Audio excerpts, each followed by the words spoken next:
Assalamualaikum warahmatullahi wabarakatuh. Selamat pagi dan Om Swastiastu. Salam sejahtera bagi kita semua.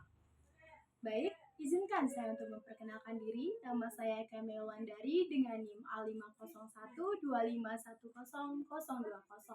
Saya dari kelas D dengan prodi Bimbingan dan Konseling.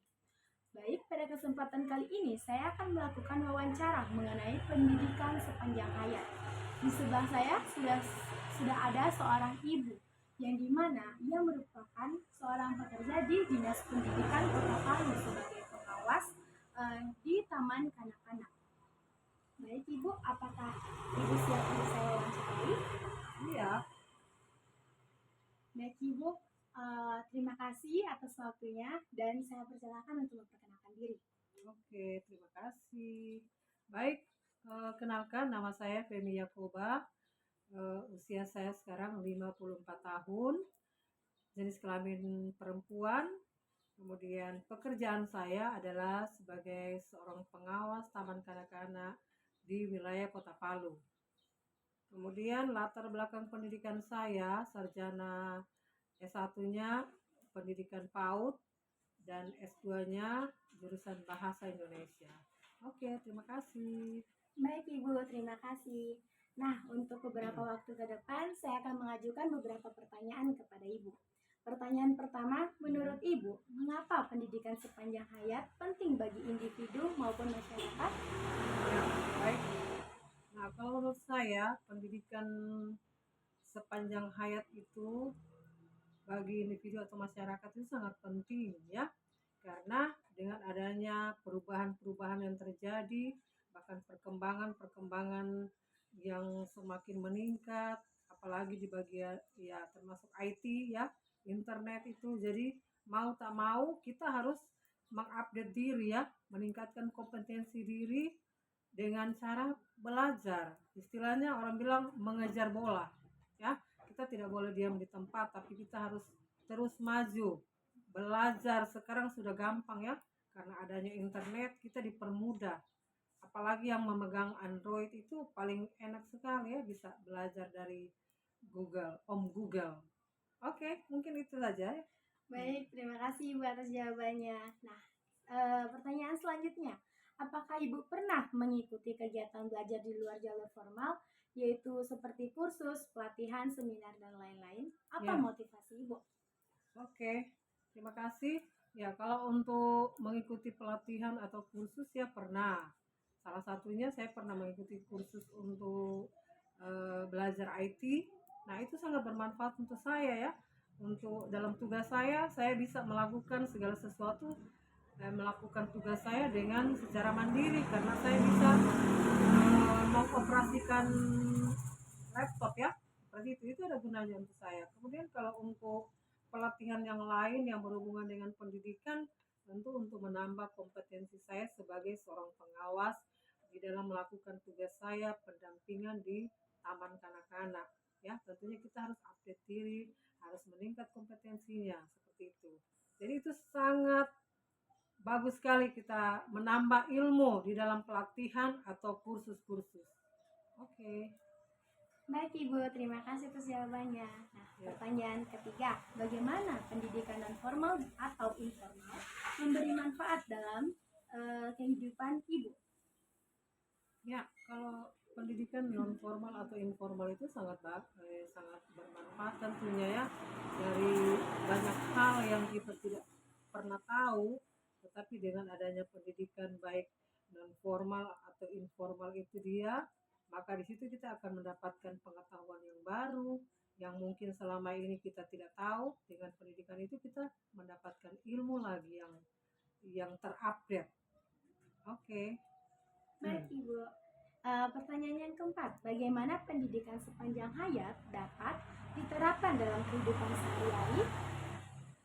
Kalau pendidikan sepanjang hayat untuk diterapkan dalam kehidupan sehari-hari, tentunya mulai dari lingkungan keluarga, ya. Untuk pendidikan sehari-hari mulai sebagai orang tua, sebagai papa, mama, mulai mengajarkan pendidikan kepada anak-anak, ya, terutama menyangkut karakter ya. Sebagai orang tua harus memberikan contoh atau yang baik buat anak-anak. Dari usia masih balita, kita sudah harus memberikan pendidikan dan dilanjutkan setelah dia mengikuti pendidikan di yang formal nanti. Seperti itu. Jadi pendidikan itu harus berjalan terus. Oke. Baik, Ibu. Apakah tantangan terbesar dalam mewujudkan pendidikan sepanjang hayat di masyarakat kita saat ini? Nah, kalau tantangan itu di masyarakat sebenarnya satu faktor ekonomi, ya itu yang utama, faktor ekonomi, kemudian pemerataan pendidikan karena Indonesia ini kan terdiri dari pulau-pulau, jadi pendidikan itu belum merata ya. Ya di kota mungkin sudah dapat ilmu yang baru, tetapi di pelosok kan belum. Nah itu tantangan ya, dengan keadaan daerah yang pulau-pulau ya, sehingga jangkauan untuk pendidikan belum merata, itu juga ya. Kemudian motivasi masyarakat dengan adanya perbedaan budaya ya, motivasi untuk belajar itu pasti beda orang di kota dengan orang di pelosok ya. Mungkin mohon maaf ya kalau di pelosok mungkin mereka lebih tertarik untuk berkebun kah, seperti itu ya, untuk ya pekerjaan yang lain. Jadi itulah tantangan-tantangan yang dihadapi sekarang ini. Oke. Bagaimana cara mengatasi tantangan tersebut? Nah, kalau untuk mengatasi tantangan, salah satu tadi kan saya kasih contoh adanya daerah-daerah terpencil ya. Jadi di sini harus pemerintah berupaya bagaimana supaya pendidikan itu bisa merata sampai ke daerah-daerah, yang terutama infrastrukturnya harus diperbaiki. Yang belum ada jalan untuk menuju ke satu daerah itu dia, ya pemerintah mengusahakan dulu infrastruktur ya, terutama kayak jembatan ya.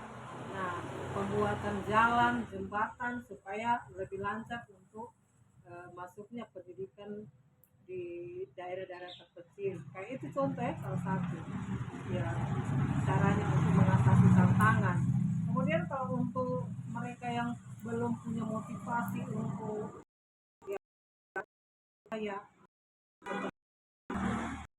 juga ada dengan mulai dari RT